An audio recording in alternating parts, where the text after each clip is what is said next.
حسان صاحب اس سب صورتحال میں پاکستان نے کیا کردار ادا کیا، اس پر کیا کہیں گے آپ؟ دیکھیں پاکستان دنیا کا 7واں نیوکلیئر اسٹیٹ ہے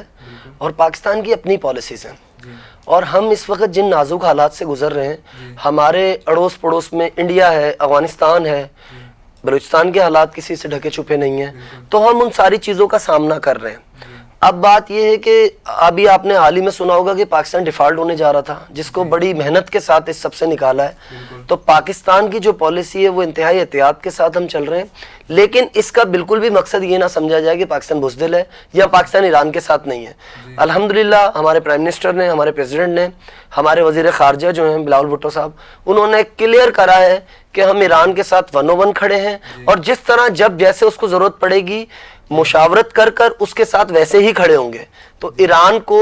کے اوپر کیا ہوا حملہ الحمدللہ اس کو پاکستان اپنے اوپر تصور کرے گا، اور انشاءاللہ تعالی کیونکہ ہم عام لوگ ہیں، عام تاجر ہیں، تو ہم یہ بھی دیکھتے ہیں کہ عام آدمی کا کیا اوپینین ہے۔